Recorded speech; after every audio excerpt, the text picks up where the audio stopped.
As students settle back into college life, some have been met by an active shooter hoax on campus. Authorities now believe a swatting group called Purgatory is behind those fake calls, plus a dozen others. Purgatory is a group of young people that are located in various countries.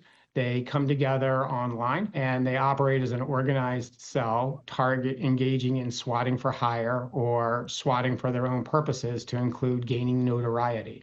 They want to gain notoriety so others will hire them for more swatting. ABC News contributor and former Homeland Security official John Cohen. In some cases, those engaging in swatting are young. They are teenagers. I've seen cases where they've been in high school. They will sometimes get paid to swat, often not for a lot of money, but they really do it for the notoriety. They do it for the thrill. Swatting is considered a crime, and the FBI says it's working with local agencies on the cases. About 780,000 Ryobi pressure washers are being recalled because the capacitor can overheat and burst, causing a projectile hazard that's resulted in injuries. Elon Musk isn't getting the major rebound of Tesla sales that he predicted in the European market. New data shows European Union Tesla sales plunged 40% in July compared to a year ago. That despite the fact that overall sales of electric vehicles soared overseas. Musk angered many Europeans when he waded into politics there, embracing far-right candidates. I'm Dave Packer, ABC News. He's coming. Here he goes. Surprise! Your table saw broke. Also, the warranty expired weeks ago, so you need to pay for a new one out of pocket. At Progressive, we know small business owners don't usually like surprises because they cost you money. But a good surprise that could save you money? Getting a commercial auto quote from Progressive. Oh, and the replacement part you ordered doesn't fit, so it's completely useless. What a waste. Surprise yourself. See if you can save in as little as 8 minutes at ProgressiveCommercial.com. Progressive Casualty Insurance Company and Affiliates. News Talk 610 AM and 102.1 FM. KVNU.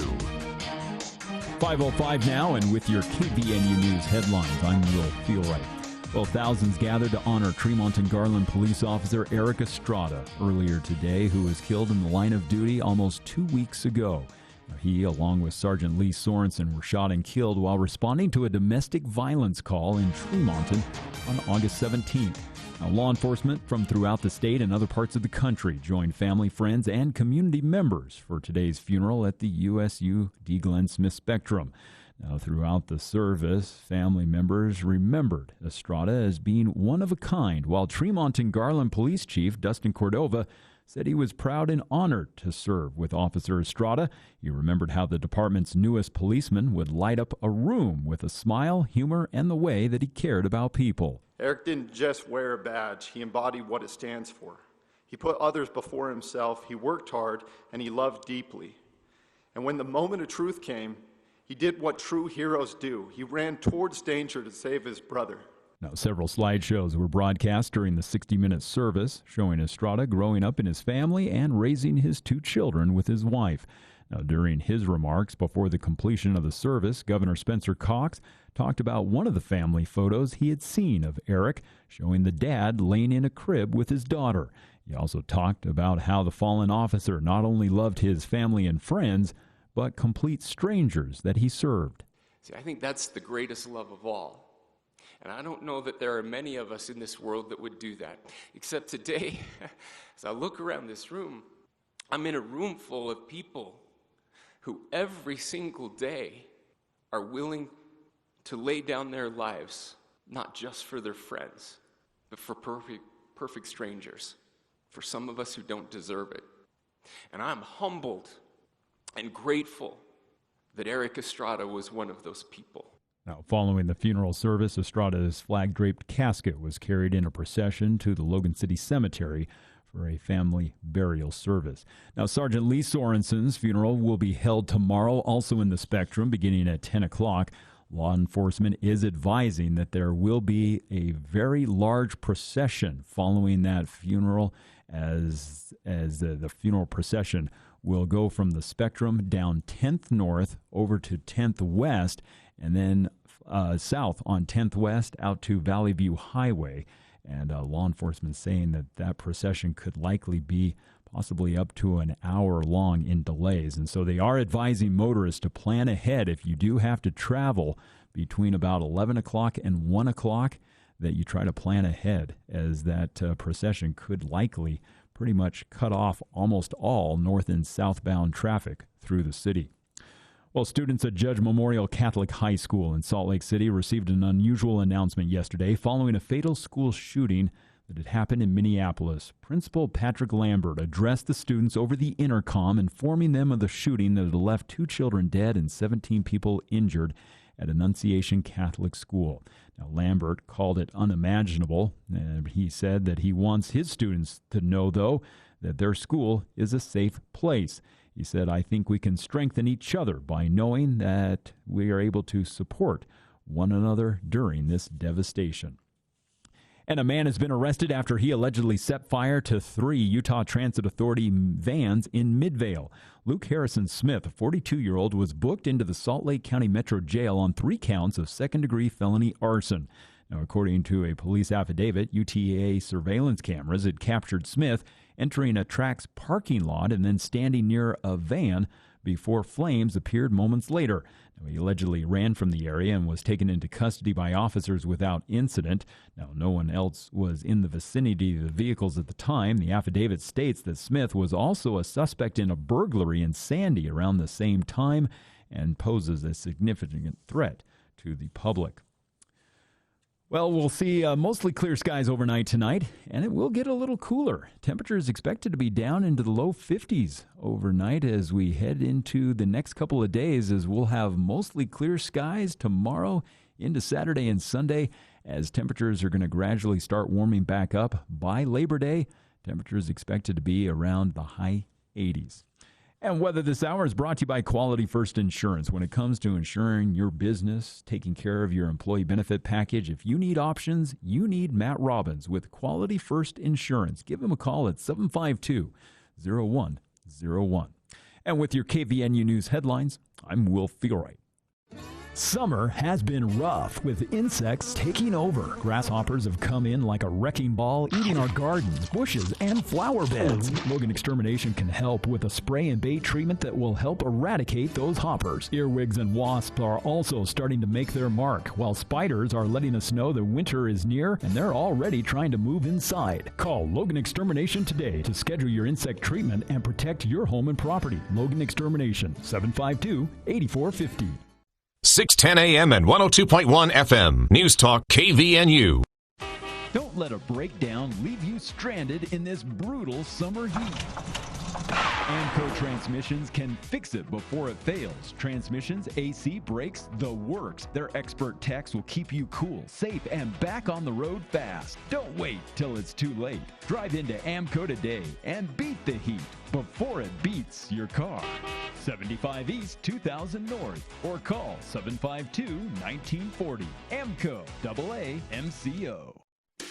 Here's what some of our patients have to say about how Red River has changed their lives. So before I started at Red River, I was having a lot of stomach pain. I was overweight, severe anxiety. I had been to multiple doctors. We had done tests and no one could find anything that was wrong. And then a friend mentioned Red River and I went and saw him, and it has changed my whole life. I'm sleeping through the night. I have energy for my kids. I've lost 30 pounds. No more stomach pains. I just feel really good. Our goal is to focus on imbalances that are driving your condition or symptoms, not just give you Band-Aid answers.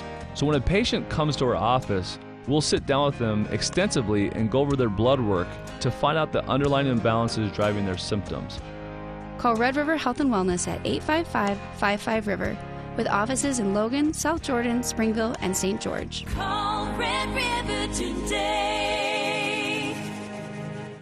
A new era has begun in Logan, Utah. My team is tough, they're resilient, they've embraced the expectations, and again, the cultural part to me is first. Head coach Bronco Mendenhall and the Aggies look to make some noise in the Mountain West. Touchdown, Utah State! Join us Saturday. The Aggies host UTEP to open the season. Pregame begins at 3:30. Kickoff is at 5:30. And postgame and Aggie call immediately follows the game. Utah State football is back on News Talk KVNU, the home of the Aggies. We're running with the shadows of the night. So baby, take my hand, it'll be alright. Surrender all your dreams to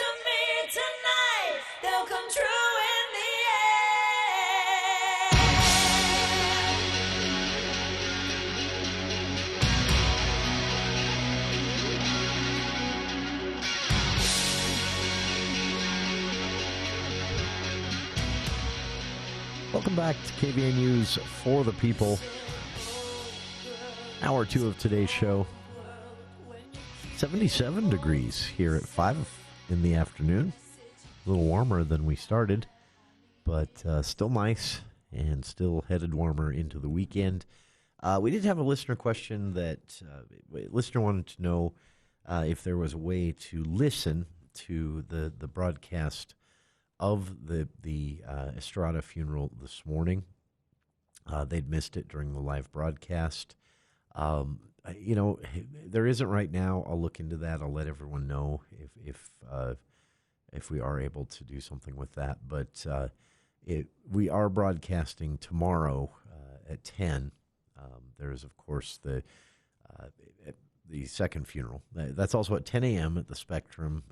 Same thing applies to that for those. And if you were around anywhere in Logan near this today, you know what we're talking about, the amount of traffic. If you don't have to go up there, we can help you avoid that. Please. It's just such a tight. There's no good way in there when there's that much traffic. There's no good way out, and it was on display today. So this morning at 10 a.m., funeral for Officer Eric Estrada took place, and tomorrow at 10 a.m., also at the Spectrum, funeral for Sergeant Lee Sorensen will take place. And like we did this morning, we will be broadcasting it live here on KVNU. So if there is an archive, I'll let you know once that's up. So appreciate the question from a listener. I know that video was taken, and I'm not sure who might be putting that up, but it is around, and I wouldn't be surprised if that makes it onto a YouTube channel sometime soon. I'll keep my eyes out, and I'll let anyone know if said video shows up. So appreciate the question, and again, a reminder that we will be broadcasting the second funeral, with the funeral of Officer Eric Estrada playing out today. Tomorrow morning at 10 a.m., the funeral services for Sergeant Lee Sorensen will take place at the Spectrum. You can listen here at KVNU, 610 AM, 102.1 FM, and online at kvnutalk.com. So, appreciate the question. And again, if I learn otherwise of an archive of that, I'll let you know as soon as I find something out. So we'll inquire into that. We actually had some questions about this from people calling into the studio. They'd seen it on the side of I-15 coming back into Utah for whatever purpose they were out of Utah for, and you may have caught some kind of weird-looking trucks out there. Some of them actually look like well diggers, but not quite as high, but a similar structure, things like that. And they were just kind of sitting off the side of I-15. And it caught a lot of eyes, and we had 3 or 4 different questions come in about what might be going on out there. In fact, one of those was a driver who noticed it in the dark, some of the equipment out there, and they were curious what was being constructed right off the side of the freeway there. Well, the answer is a deer fence. This is actually something that was appropriated by the legislature a couple of years ago.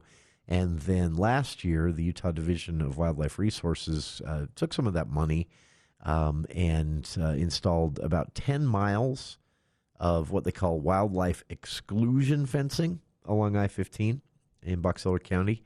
And that's, of course, to keep deer out. And the equipment that you're seeing out there is they're extending a stretch of that. Now, I don't know how much. I don't know how many more miles this is going to go.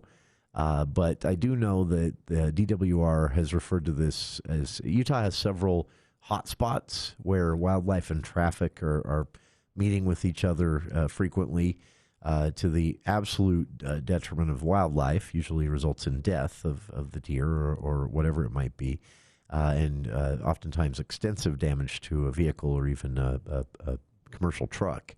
So there are plenty of reasons to do this, and they're going to be adding some additional fencing and other measures, quote unquote. And so my understanding is some of the equipment you're seeing out there are going towards the other measures side of things. Oftentimes when they do these deer fences, they also put up certain certain barriers that will allow some wildlife through and others not. Now, I don't know if that's what they're doing out there, but that's usually when you see the state or DWR refer to other measures, they will sometimes be referring to putting in a little bit of a gate that or a hole in the fence, basically, that appears low. A deer won't go through it, but other animals that migrate back and forth might. But they also have to look into freeways. We saw some of this yesterday in the monsoon rainstorm, but roadways, including freeways, are great floodplains. They collect a lot of water. It doesn't absorb into the surface of the road. It runs off. And so oftentimes they have to take special steps to not just try and, to not even try to avoid flooding, is to assume flooding will happen and kind of flood-proof whatever they're building. And that does apply to deer fencing as well. DWR and UDOT are actually working on some of this, a plan at least for some of this in Sardine Canyon soon, because some of the, in the changes of seasons, some of that hillside has moved and changed, and that there are portions of that deer fence through Sardine Canyon that are not quite as effective as they used to be because they're almost sideways. So there's going to be some restoration work on that deer fence coming along pretty soon. In fact, I believe that was on the docket for spring of 2026, unless they've changed that. But it's really interesting to see this at CacheValleyDaily.com in conjunction with answering some of the questions from listeners on why you're seeing some construction out there right off the freeway, putting that extension of the existing deer fence in. DWR also released a new tool, an online dashboard with some information about deer in Utah in general, including what we know, tracking migratory routes of where some of the hot spots are. So you can actually see a map of where and what time of day you're most likely to run into a deer in the roadway on different stretches of road here in Utah. You can find that at wildlife.utah.gov/deer, or just click on the image of a deer there at wildlife.utah.gov. This is a problem more so year-round in some areas, but more so during certain periods of migration. You'll see more and more dead deer on the side of the road. And DWR has been tasked by the legislature with prioritizing two things: habitat restoration projects that will benefit the deer themselves, and public safety when it comes to wildlife and our roadways in general. One of their big areas of focus, in fact, this kind of got a little bit of priority over the deer fence along I-15 there in Box Elder County, and some of the repair work that will happen to the deer fence in Sardine Canyon soon. Prioritized above that was the problem of elk in, basically a pretty lengthy stretch of roadway from roughly, if you head through Weber Canyon past Morgan and head on up to Park City that way, as soon as you take that split where you can head further east into Wyoming, or take a pretty sharp right and head up the hill and eventually drop down into Summit County and Park City, as soon as you take that split, as soon as the road wise and one stretch heads to Wyoming there at that junction, starting there and ending at the mouth of Parley's Canyon in Salt Lake City, is this huge stretch of elk migration habitat. And it wasn't always the case. This is something newish, meaning, it's been, I think, 5-6 years now since we started seeing those stories of, entire herds of elk standing on the on I-80 there at the mouth of Parley's Canyon. And if you've ever come out of Park City into Salt Lake, everyone's going 65, 70, 75, even if the weather doesn't permit that. Everyone is packed like sardines as you come around those, as the road kind of shrinks a bit and you come around those last few corners out of the canyon, Parley's Canyon, into Salt Lake City proper. It gets pretty congested there, even if traffic overall isn't congested. And that's where these herds of elk were just meandering around. So a huge public safety risk, a very different thing to hit an elk than a deer, not just when it comes to damage to your car, but even potential loss of life. for not just the elk, of course, but for those in the car as well. So that got priority over a lot of this, deer fencing extension and repair throughout the parts of northern Utah, understandably. But as I understand it, that issue they think they've solved, or it's at least maybe taken care of itself. Their migratory route has changed, things like that. That's what they're hoping, at least, because they haven't seen the problem quite so much this year as they did last summer and last spring, spring of 2024. So that means they've got some time and things have opened up a little bit. But check out this, as I mentioned, this online dashboard of migratory routes and also how they've changed over the years. They've got a little interactive video you can see there. It's pretty interesting stuff, but here is the kicker as a final point on this. The online dashboard shows this, and I reached out to DWR to see if we could get someone on to talk about this today with the release of the dashboard. They weren't able to, but they have promised a future date, and they sent along some information. But interestingly enough, the migratory routes of deer and elk, and I would assume lots of other critters, are influenced by water, which makes sense. And what you can see is the migratory routes, especially as they're being tracked here on this dashboard across roadways, where they're likely to be a public safety nuisance or be struck by a car and killed themselves with only minor damage to the car, whichever it is. All of those incidents are tracked and then mapped, and then they've built this interactive animation that shows you the way these migratory patterns not only change, the routes themselves change, but the amount of migration, the number of deer and elk, for example, going across Utah roadways in drought years is almost 3 times that of a wet year. So they move around a lot more, understandably, because there's a lot less water. They have to travel further to find water and food in a drought year. So kind of an interesting little tidbit there that I'd never really connected the two. Check it out. Again, the new online dashboard is available. There's a full story on all of this, including some additional points from DWR on projects where they're working on watersheds and more throughout Utah. And that full story, again, at CacheValleyDaily.com, courtesy of CV Daily's Rod Baum. Some great photography there from Rod as well, and DWR photography in the story, too. But in that, you'll find a link to this dashboard that was released this week by the Department of Wildlife Services. That is, again, at wildlife.utah.gov/deer. You'll find this dashboard or in the link in the CacheValleyDaily.com story, and you can see some of these animations I'm talking about. Learn a lot about migratory patterns and even where some of the future construction events are going to be for some of the habitat restoration, but also these public safety prevention efforts along roadways. All of that via the links on our Facebook page, and we'll be back with more of For the People right after this. News Talk 610 AM, 102.1 FM, KVNU.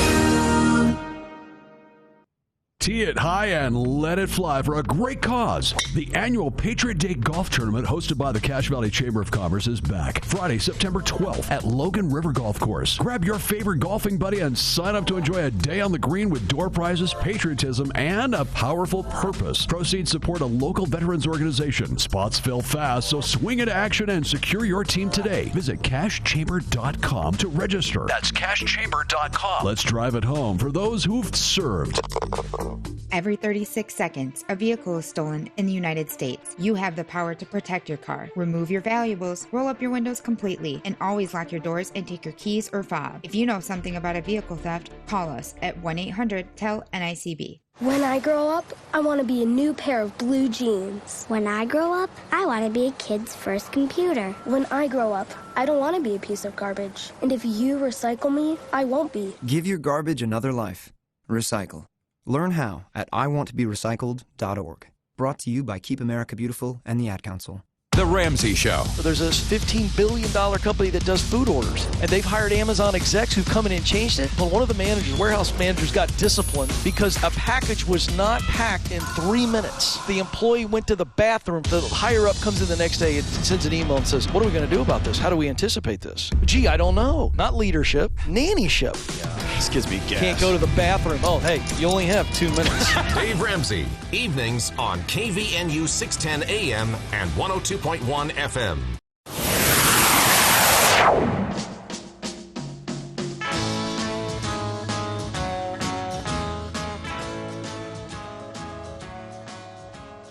Utah legislative leadership, Senate President Stuart Adams and Speaker of the House Mike Schultz today in a joint statement saying they will comply with the ruling of Judge Gibson in this redistricting case. We talked about this on the show earlier this week. It was a pretty big deal. Monday evening, late, of course, after the show. They always do that to me. Judge Gibson released her ruling, and it basically said that under the state constitutional umbrella, contrasting that with the details of both the lawsuit and what was being challenged, Judge Gibson ruled that the state, the legislature, had indeed violated the rights of voters by drawing their own maps as opposed to when redistricting happened in 2020, using the maps of an independent commission that was created by popular vote approval via a ballot initiative in 2018. So the judge ruled that, yes, that is a violation of the Constitution. This kind of matches with a ruling from the Supreme Court last year that also made the legislature mad, that said the same thing, that basically said, look, the Constitution, state Constitution here in Utah guarantees this right of voters to craft law through the ballot initiative process. The legislature gets to define the rules on that, but residents of the state have that right to make their own law via ballot initiative or to challenge or repeal law via ballot initiative, and the Constitution spells that out clearly. So Judge Gibson said when the legislature drew their own maps and ignored the advisement of the independent committee that had been working for 2 years to do the maps, that they violated the Constitution. The statement today from the Senate President, Stuart Adams, and Speaker Mike Schultz, they complained a bit about the tight 30-day timeline. They've got until now the judge says all this has to be done, period, by November 1st. Not for the municipal races, but so that everything can be in place and ready by the time we get to really the start of the year is when the midterm campaigns really start. But also Utah has an early January filing deadline. And so where this redrawing of the maps due to this ruling requires, there's a lot of ifs here, but it may require brand new candidates to file and run for different districts than exist now. Again, all of this remains to be seen, and it will require some sort of special session activity on the part of the legislature to get all this done. But eventually we'll have new maps, and the judge said this needs to happen in a timely fashion because people need to have time to think about running for Congress. This only applies to the congressional maps, by the way. So everyone was kind of waiting with bated breath because a few lawmakers had thrown a tantrum. There were a few House representatives that said some things. Senator Dan McKay is once again out there apologizing for tweets he put out Tuesday. This seems to be a frequent thing for this poor guy, tweeting something in anger or when emotional and then having to apologize for it the next day after leadership yells at him. But things have settled down, and the statement today was very calm. Lawmakers, the leadership, Senate President Adams and Speaker Schultz said, okay, the court was ruled, they kind of signaled they don't expect a different ruling from the Supreme Court. And they said they'll redraw the maps. But they said, 30-day timeline is pretty tight. They kind of have an out on that one because, again, there were these maps they ignored from the Independent Redistricting Commission voters created for redistricting in 2020. And those maps are still there. So they could easily just pick one of those, have a special session and vote on it and be done in a day. I guarantee that's not what they do. So this is going to take a while, and it'll probably dominate much of the legislative activity here in Utah through September and October. But that's kind of where things stand at this point. So congressional districts here in Utah are going to be redrawn in some way.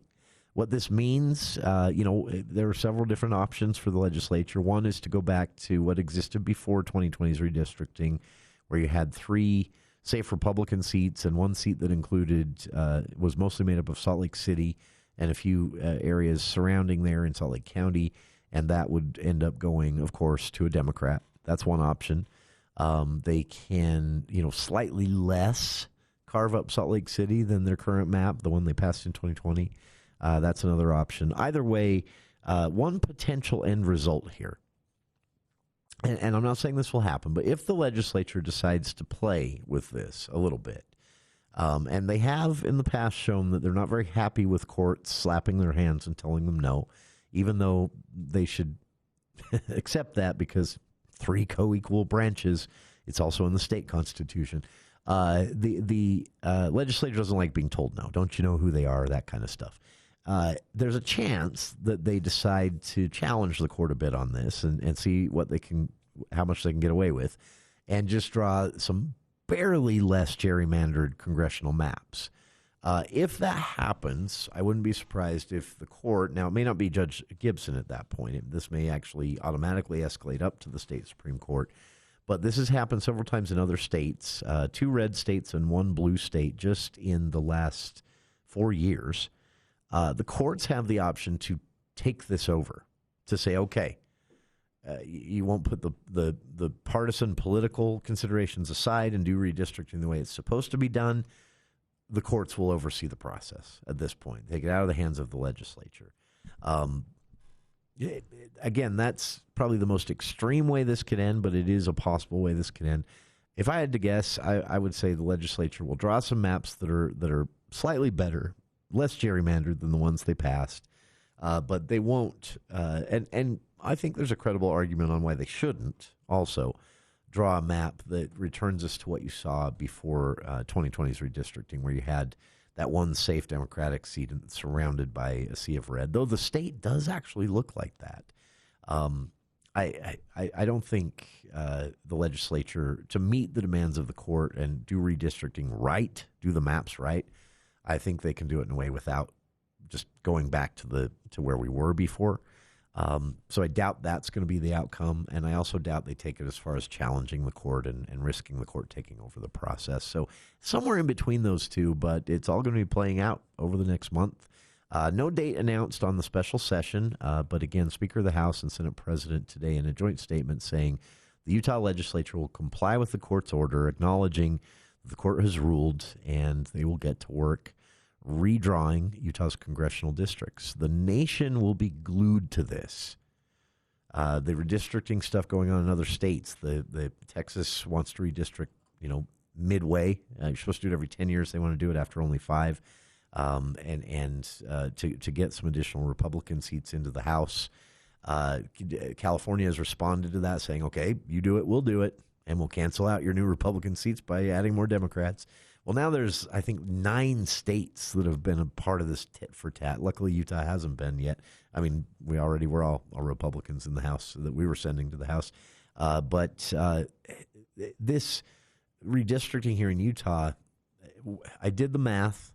One possibility, not saying it's likely, but one possibility is that this ends in Utah with them having to do a map that does create at least a competitive district for a Democrat, and then a Democrat wins that race. You could be looking at a Democratic majority because of Utah by 1 seat, 218 to 217. If you add up all the states that are threatening to redistrict in this tit for tat that Texas has started, 218 to 217 for the Democrats, with that final 1 seat lead coming from Utah. What an unlikely outcome, but entirely possible in all this. So, it should be exciting, to say the least. We'll be back with more For the People after the news with KVNU's Will Feel Right.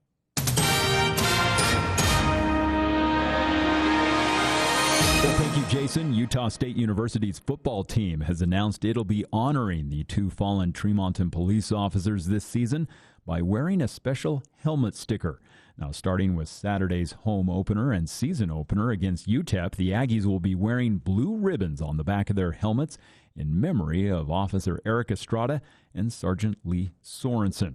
Now, the 2 officers were killed back on August 17th while responding to a domestic disturbance. Officer Estrada's funeral was held today At Utah State's D. Glenn Smith Spectrum, Sergeant Sorensen's funeral is scheduled to take place tomorrow, beginning at 10 o'clock. Now, KVNU will once again be bringing you live coverage of the funeral services from the Spectrum.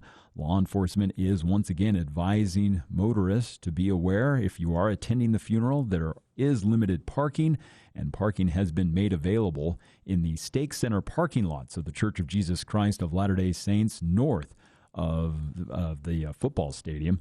And then immediately following the funeral services, a expected large procession will travel from the Spectrum down 10th North and on to 10th West, and then from 10th West out on Valley View Highway, which likely could be up to around an hour of traffic delays. So keep that in mind. Law enforcement is just asking motorists to plan ahead.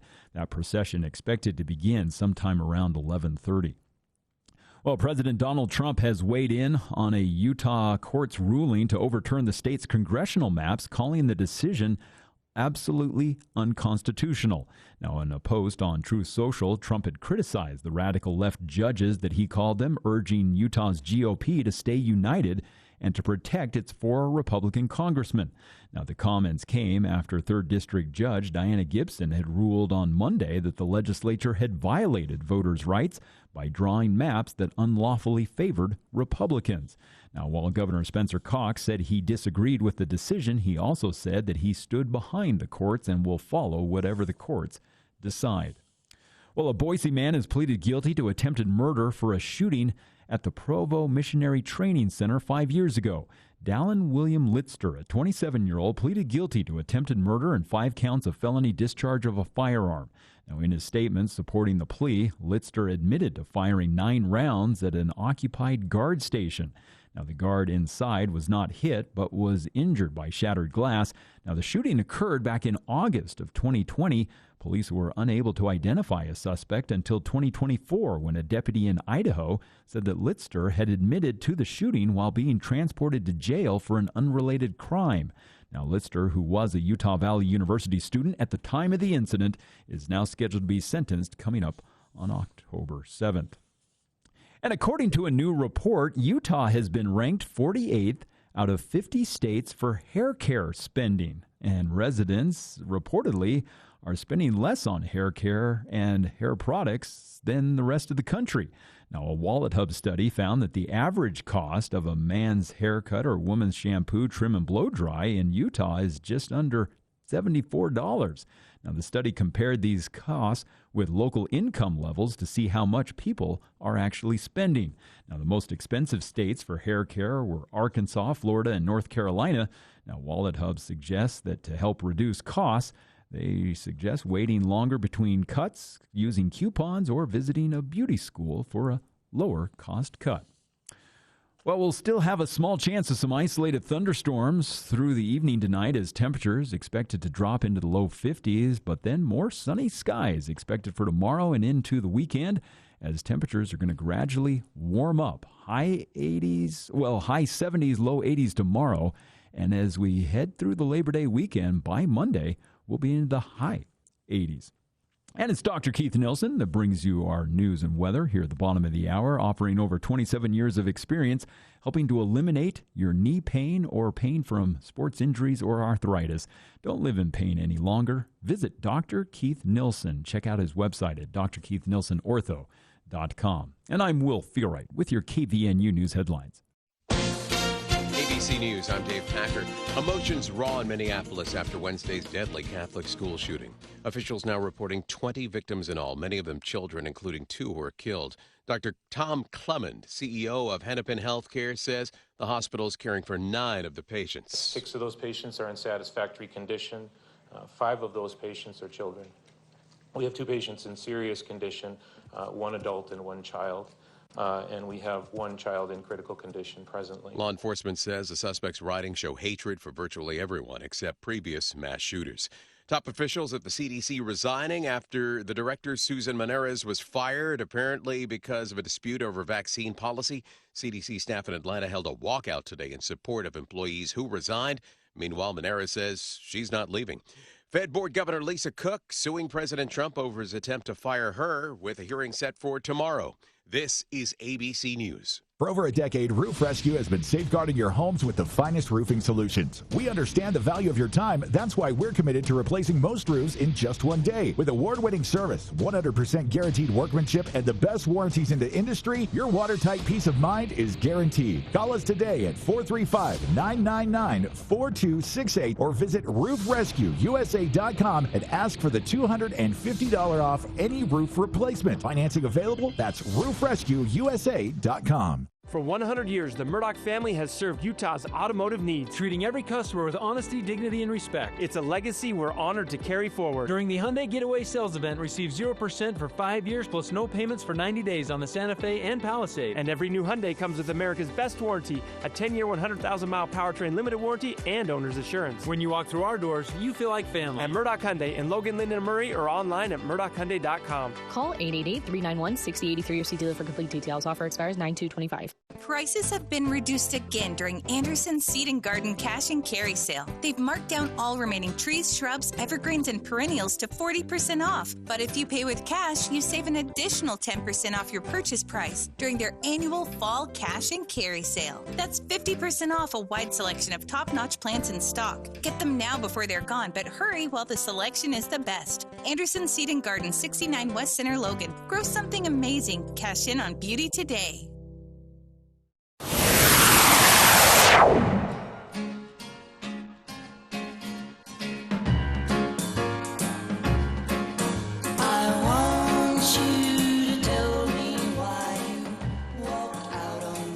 Watching some of the video, Instagram, even on TikTok last night from yesterday's monsoon downpour.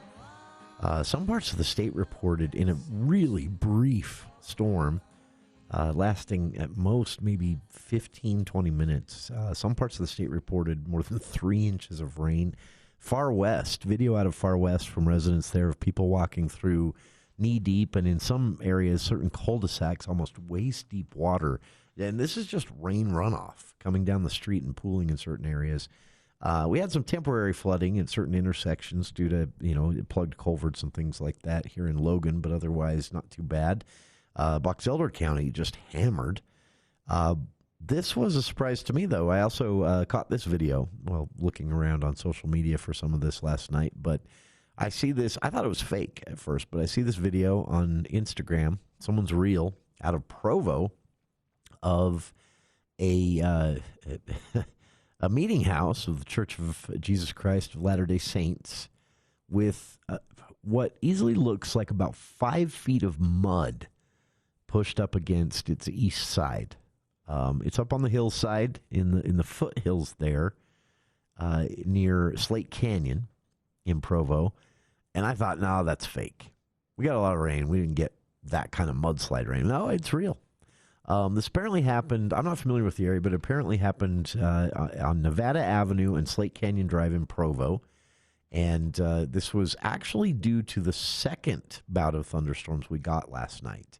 So the thunderstorm that came through last night, this was already a pretty wet hillside, apparently. That second bout of heavy rain we got later last night, which wasn't nearly as much as we got in the morning throughout the northern half of the state, triggered this mudslide, and it came down Buckley Draw. Well, this was a fire burn scar. If you remember last summer, there was the Buckley Draw fire.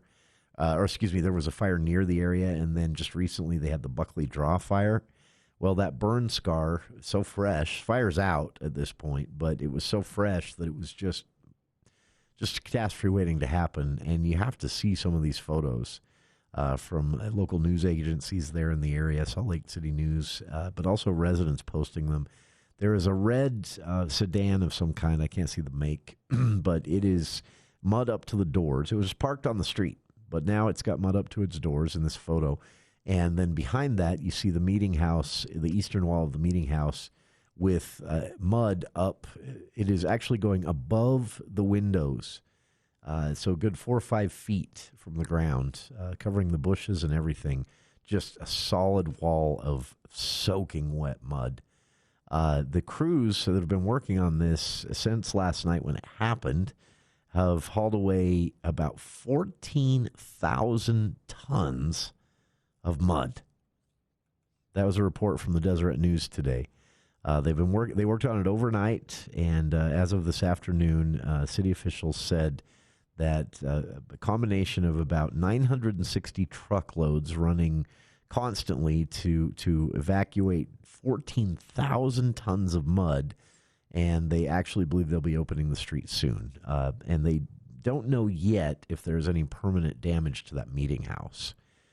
They said, of course, mud is a lot of weight, so though there appears to be no physically observable damage, they said that they are going to the church said that they are going to have to, a spokesperson said they are going to have to bring in someone to kind of inspect for safety, make sure the foundation's safe and all of that. But Provo Mayor Michelle Kafusi tweeted herself that this volunteer effort has also been made possible through hundreds of volunteers that have shown up to help. And she said this is an unexpected every 10-year weather event that caused some significant damage to this Provo street way up in the foothills there in Provo.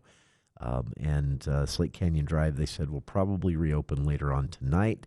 For those familiar with the area, again, I'm not. The street that the mud actually came down, the Nevada Avenue Street, where the mud came off the hill in this burn scar from a fire that they just got out a few weeks ago, came down Nevada Avenue, and they said that one's going to take, quote, quite a bit of work before that road will be opened. Apparently, some of that debris chewed up the tarmac pretty aggressively. So, but some actually, again, I saw it and thought, that is fake. Someone threw that together with AI. There is no way, despite all that rain we got, that much mud came off the mountain and is pushing up against the meeting house of the Church of Jesus Christ Latter-day Saints. And no, it's real. And the red car buried, and some great photos of people shoveling that car out, and the heavy equipment that was brought in to remove the mud away from the meeting house and get that street opened. And again, 14,000.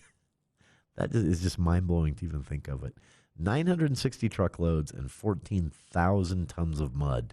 And the road, they're still not done. This is just where they're at so far, at least of this afternoon. Check it out. I've posted a link to the Deseret News story, and in that story, a lot of links to some of the social media posts that I've talked about, and some of the ones I ran across from Far West yesterday. All of that linked on our Facebook page. And we'll be back, talk about this ruling that is about to uncover, an appeals court, about to uncover one of the best kept secrets in the ski industry. This is wild. It seems like something out of a spy novel, but we're talking about ski resort capacity. Why is it a huge secret? Why did it take a lawsuit on Park City residents' behalf to get them to reveal, or potentially reveal, the way this is calculated? It's a fascinating story, and I learned it all today from this one ruling from an appeals court. We'll talk about it right after this.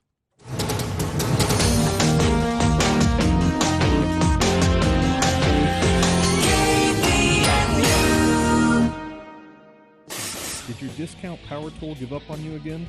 Time to upgrade like a pro. This is Cody with Industrial Tool and Supply. We are blowing out our Makita tools in our summer clearance event. We've been your local Makita hookup for nearly 50 years. Our crew knows tools, speaks your language, and won't waste your time. Need the right gear? We've got it. Industrial Tool and Supply. Serious tools for serious work.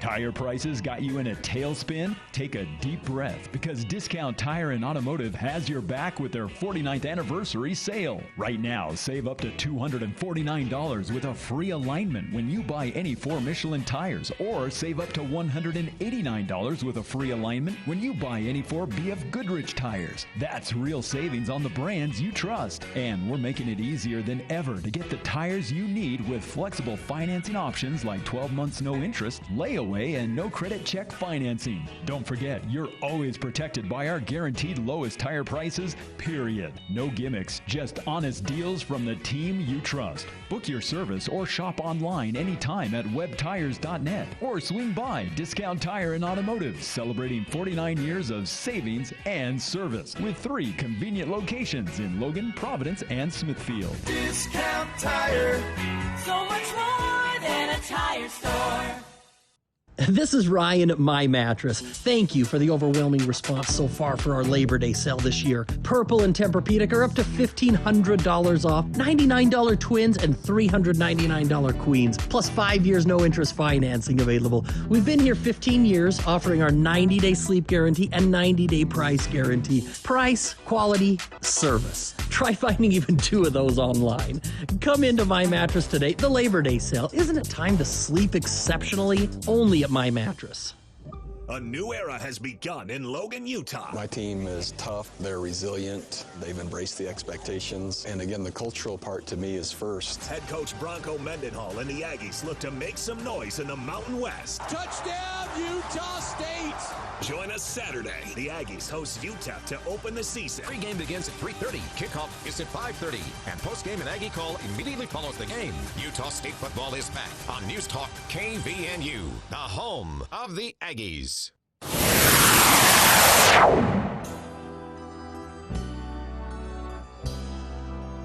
This was one of the most fascinating things that I've read about recently, and I didn't know I even cared.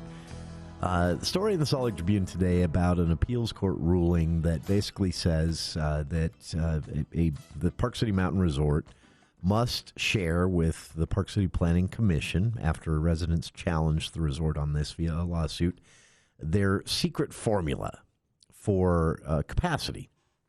And I kind of skimmed the first paragraph of the story and thought, honestly, who cares on this? I get that the city is going to care, planning for, traffic and parking lots of a ski resort and things like that are kind of right in your downtown. I get it. But why is this front page of the Salt Lake Tribune? Well, I kept reading, and I'm glad I did. Basically, what the Utah Appeals Court has said here is that the ski resort, Park City Mountain Resort, must share with the Park City Planning Commission apparently one of the most closely guarded industry secrets ever. And why it's a secret is kind of weird. It's called the comfortable carrying capacity. And it is most important to medium to large ski resorts. Small ski resorts doesn't really come up. They just work with the city. It's basically a way to calculate everything from the number of skiers they can have on lifts at any given time, the number of skiers they can have on slopes at any given time on a random winter day, the vertical demand divided by vertical supply divided by vertical demand is the technical phrase used. But it's basically that. How many people can you have in the parking lot? How safely can you have all these people out on the roads to your ski resort? And do you need to work with the city and the county on that? And so it's this industry equation, basically, that they have closely guarded and never shared with anybody. And these residents in Park City basically said, we want to see that. Because either Park City Mountain Resort, this was their claim in the lawsuit, either Park City Mountain Resort is ignoring their own comfortable carrying capacity results, or they are fibbing about how that equation works, because their lawsuit says they violated their agreement with the city, and the local residents who filed this lawsuit are most affected by this. Of course, that's why they filed the suit, because they live nearest. They said the claim was basically they duped the city, and their parking issue is a nightmare.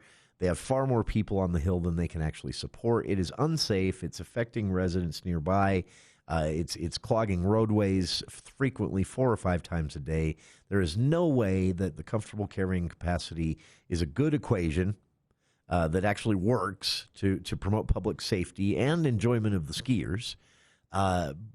Or Park City Mountain Resort is completely ignoring the industry's own secret rules. And an appeals court said, yeah, you've got to share that. This can actually have national ramifications. Because, again, this is an industry thing. No one outside the industry knows how this capacity calculation works, the comfortable carrying capacity. They just calculate it and report it to the planning commissions wherever they're going to expand or build a new resort. And the cities have to trust that the industry wouldn't shoot itself in the foot by overestimating how big they can build a resort and then having it sit empty, or by underestimating how big they can build a resort safely, again, accounting for parking, people on the hills at any given time, people on the roadways at any given time, and then having it be overpacked every day. Either way, that ski resort's in trouble. They lose money and go out of business if they overcalculate one direction.